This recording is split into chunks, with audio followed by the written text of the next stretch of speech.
Bonjour à tous, c'est Arnaud ASMR. On se retrouve donc sur une vidéo derniers achats, un peu particulière puisqu'il n'y a pas que des achats, mais aussi des cadeaux que j'ai eus pour mes 27 ans. Donc vous êtes déjà au courant, je pense, des cadeaux, mais je vais vous les présenter un peu plus dans le détail.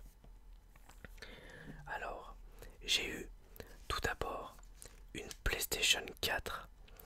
Donc j'ai déjà fait des vidéos avec. J'en ai fait 3 actuellement. J'ai fait une vidéo sur la chaîne secondaire sur la démo de Dying Light.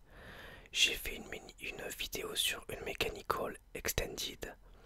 Et une vidéo sur Far Cry 4, une petite balade qui était la première. Pour l'instant, je suis vraiment très content de cette console. Pour plusieurs raisons. Déjà parce que ça me permet de jouer à des jeux récents en une très bonne qualité, évidemment. Ensuite, pour enregistrer, c'est beaucoup plus facile, puisqu'avec le bouton share, je peux enregistrer 15 minutes. Et il y a un abonné qui m'a dit que je pouvais coller 2 vidéos ensemble dans la Share Factory pour avoir une vidéo de 30 minutes. Je peux ensuite uploader directement sur YouTube via la console. Tout ça c'est vraiment génial et c'est un aspect hyper pratique qui fait que vous allez sans doute bouffer pas mal de vidéos sur la PS4. Voilà, donc ça c'est vraiment top. Ensuite il y a les lives que je peux faire à partir de la console, mais ma connexion internet étant ce qu'elle est, c'est un petit peu compliqué, donc je vais pas trop en faire pour l'instant. Au niveau de la manette que vous voyez là, parce que j'ai pas voulu ramener toute la console, je me disais que c'était oh, ça allait prendre trop de place, ça allait être compliqué. J'ai pas voulu prendre le carton non plus, donc j'ai juste pris la manette pour symboliser la console. La manette est vraiment sympa, elle tient bien en main, elle est agréable au toucher, elle est relativement légère. Il y a pas mal de petites améliorations par rapport à la manette de PS3 qui sont notables et agréables. La première, c'est qu'il y a un port casque sur lequel on peut brancher un casque ou un micro ou les deux. Et ça c'est vraiment génial pour moi puisque j'ai souvent ma copine qui bouquine à côté de moi pendant que je joue et le son du jeu la gêne. Donc là je branche mon casque et je suis tranquille, je peux jouer autant que je veux sans la déranger. Donc ça c'est vraiment bien. Il y a aussi des haut-parleurs intégrés directement sur la manette, ce qui permet d'avoir des sons qui sortent de la manette. Pour l'instant je l'ai vu que dans GTA V. Par exemple, quand on a des coups de téléphone, on peut décrocher à ce moment-là le personnage qui nous parle au téléphone, on va l'entendre dans la manette. Donc ça c'est vraiment cool. J'imagine que dans d'autres jeux ça doit aussi servir. On a de la lumière de couleur qui sort d'ici. Et ça aussi c'est sympa, puisque la lumière de la couleur change en fonction de l'écran de jeu. Donc ça peut mettre un petit peu dans l'ambiance. Et par exemple, je vais reprendre encore l'exemple de GTA V. Quand on est poursuivi par la police, on a une alternance de couleurs rouge et bleu, comme un gyrophare. Et la première fois que j'ai vu ça, j'ai été super surpris, j'ai trouvé ça génial. Voilà, donc la manette est géniale, la console est géniale. J'étais tellement content que du coup je me suis abonné au PlayStation Plus, donc qui permet d'avoir des jeux tous les mois sur la PS3 et la PS4 puisque j'ai les deux gratuits. Et puis aussi de jouer en ligne, mais moi je joue pas en ligne. Pour l'instant, j'ai eu un Mechanical Extended sur lequel j'ai fait une vidéo.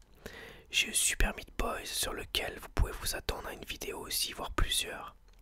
J'ai eu Walking Dead saison 2. Donc quand je terminerai la saison 1 sur PC, j'attaquerai la saison 2 et je jouerai sur PlayStation. Ça sera beaucoup plus facile pour moi pour enregistrer. J'ai eu Magica. Et puis des jeux aussi sur la PS3 auxquels j'ai pas encore joué. Mais voilà que je peux toujours télécharger. Donc ça c'est vraiment top aussi. Voilà donc pour la PlayStation 4 pardon. Mais bon, j'ai eu aussi évidemment des jeux. Donc j'en ai eu un en précommande. Il s'agit, comme vous vous en doutez, de Fallout 4 qui va sortir très bientôt. Donc j'ai hâte de pouvoir y jouer. Là je vais partir en Suède ce week-end.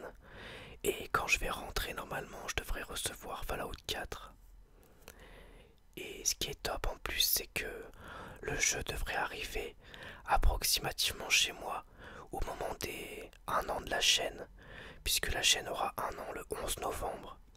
Donc je ferai sans doute la vidéo anniversaire à partir de Fallout 4. Peut-être.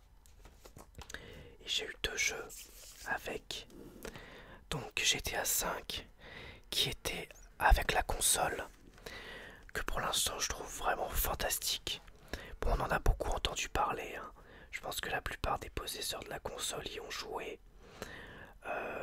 J'étais moyennement chaud à la base parce que je suis pas un très grand fan de la série GTA.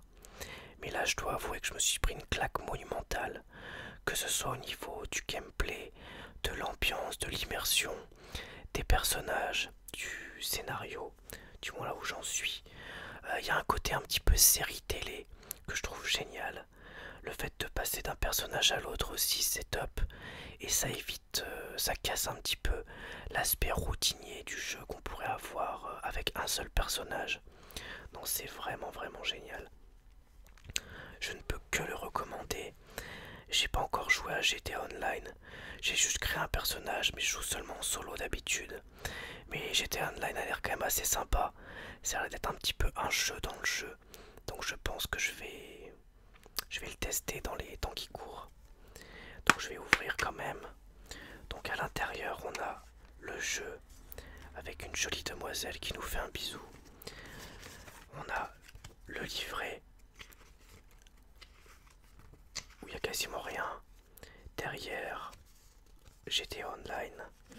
Et puis une carte du jeu que je vais pas déplier, quoique. Ouais non, je vais pas la déplier, je vais la laisser dedans. Ça va être trop galère après. Et aussi Far Cry 4 édition Season Pass, édition intégrale. Donc dedans on a évidemment le jeu, mais aussi du contenu additionnel. Donc Far Cry 4, j'ai joué à peu près à 20% du jeu. Et pour l'instant je le trouve très bien, même si pour moi un cran en dessous de Far Cry 3. Pas sur l'ambiance ou les graphismes, mais au niveau de l'histoire. Je suis pas hyper convaincu par le personnage de Pagan Min, le dictateur qu'on voit là. Et c'est vrai que je préférais les personnages comme Vass, un petit peu plus avec l'aspect de vengeance qu'on pouvait trouver dans Far Cry 3, que pour l'instant je ne retrouve pas tellement dans Far Cry 4. On se retrouve mêlé à une espèce de guerre civile avec les Sentiers d'Or qui sont des rebelles et ce fameux Pagan Min. Mais ouais, je trouve que c'est un petit peu... Moi, on en a un peu rien à faire du conflit finalement. C'est un prétexte et bon, j'ai trouvé ça un petit peu dommage. Pour l'instant, là, je viens de passer une arène. Là, j'avoue que c'était vraiment sympa au niveau de l'ambiance et tout. Et donc maintenant, je pense que ça va être un peu plus dans l'aspect plus proche du 3. Je dirais vengeance quoi. Donc, je vous ai pas lu aussi l'auto de la boîte de GTA V, donc je vais le faire. Rockstar Games présente une production Rockstar North. Lorsqu'un jeune arnaqueur, un braqueur de banque à la retraite et un terrible psychopathe se retrouvent piégés par de grands criminels, le gouvernement américain et l'industrie du divertissement, ils doivent effectuer une série de braquages pour survivre dans une ville sans pitié où ils ne peuvent faire confiance à personne et encore moins à leurs compagnons. Propose des améliorations graphiques et techniques pour un environnement toujours plus intense et plus dynamique. Transférez votre progression et vos personnages de GTA Online sur votre PS4. Les anciens joueurs bénéficieront de nouveaux véhicules, blablabla. mise à jour. Et pour Far Cry 4, réveille ton instinct. Bienvenue au Kirat. En voyage au fin fond de l'Himalaya, tu te retrouves au cœur d'une guerre civile visant à renverser le tyran Pagan Min. Explore le Kirat, un monde ouvert immense, aussi vivant que mortel. Arsenal explosif, véhicules et vie sauvage seront tes armes pour survivre dans un univers où tout peut arriver. Jeu complet, plus tous les contenus additionnels, inclus la vallée des Yétis. Découvre une campagne inédite et explore une nouvelle région du Kirat, jouable en solo et coop. La seringue, mission solo exclusive. S'échapper de Turgesh. Teste tes capacités de survie seul ou en coop dans ce nouveau mode de jeu. Pack de luxe Urk. Retrouve Urk dans une nouvelle aventure. Contient 5 armes exclusives et de nouvelles missions. Conquête, un nouveau mode de jeu et 4 cartes supplémentaires pour le mode multijoueur. Donc ensuite, j'ai acheté des DVD. 2 DVD d'occasion et un DVD neuf. Donc on va commencer par le DVD neuf que j'ai payé 4 €, comme dirait GT Gabi. Il s'agit de Godzilla. Donc Godzilla, un film que je n'ai pas vu. J'ai seulement vu la version d'Emmerich, qui est très moyenne, mais pour qui j'ai de l'affection, puisque je l'ai vu petit et j'avais adoré gamin. Et donc c'est une version qui, soi-disant, se veut plus proche de la version originale. Seulement j'ai récemment écouté une critique de Cinefiles. Si vous connaissez pas cette chaîne, je peux que vous conseiller de vous jeter dessus. Ça s'écrit CINFILES. Et bon ben, il disait que le film était très mauvais. Seulement j'ai vraiment très envie de le voir quand même et de me faire mon opinion dessus. Ça fait longtemps qu'il me nargue. Je l'avais déjà acheté d'occasion pour 2 €. Seulement quand j'étais rentré chez moi, je m'étais rendu compte que le jeu n'était pas dans la boîte. Et j'avais été vraiment dégoûté. Donc là, comme je suis tombé dessus à 4 € à Carouf, je l'ai pris. Donc je vais l'ouvrir.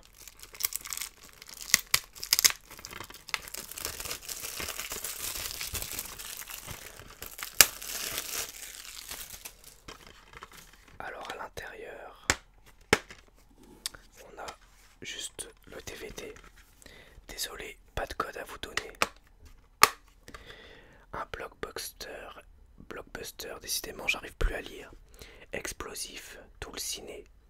Cette aventure spectaculaire oppose Godzilla, le monstre le plus connu au monde, contre des créatures malveillantes qui, renforcées par l'arrogance scientifique de l'homme, menacent notre existence. Oula, déjà le speech est bizarre. Ça veut dire quoi? Ça veut dire que Godzilla il va se battre contre d'autres monstres, contre des extraterrestres, des produits de la création scientifique. Bon, ok. Ça veut dire quoi? Ça veut dire que c'est le héros, c'est pas le méchant. Pourtant, quand on regarde la jaquette, on voit qu'il est attaqué par des hélicoptères. Donc on peut supposer que c'est le méchant. Bon, je sais pas. À voir. Ensuite, j'ai acheté pour 1 € en magasin cash Donnie Darko, un film dont j'ai beaucoup entendu parler, mais que je n'ai toujours pas vu. Donc je peux pas vous dire grand chose sur ce film, hormis que j'ai hâte de le voir. Une réussite éclatante, Mad Movies, un réalisateur et scénariste de génie, studio. Un petit chef-d'œuvre, vous n'en sortirez pas indemne, ciné-live. Donnie Darko n'est pas un adolescent comme les autres. Intelligent mais perturbé, il a pour ami imaginaire Frank, un lapin géant au visage effrayant. Lorsque par miracle Donnie échappe à la mort, Frank lui annonce que la fin du monde est proche et qu'il doit accomplir sa destinée. Rapidement, la petite ville tranquille va devenir le théâtre d'événements inquiétants qui cachent d'inavouables secrets.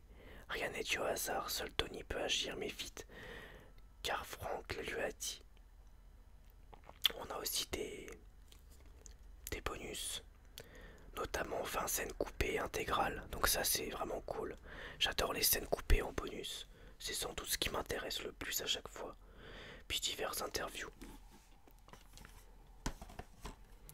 Et un autre un film culte. Il s'agit de La Mouche de Cronenberg, un film que j'avais vu il y a à peu près 5 ans et que j'avais adoré. Il y avait des scènes qui m'avaient particulièrement marqué au niveau de la transformation du personnage principal qui est joué par Jeff Goldblum.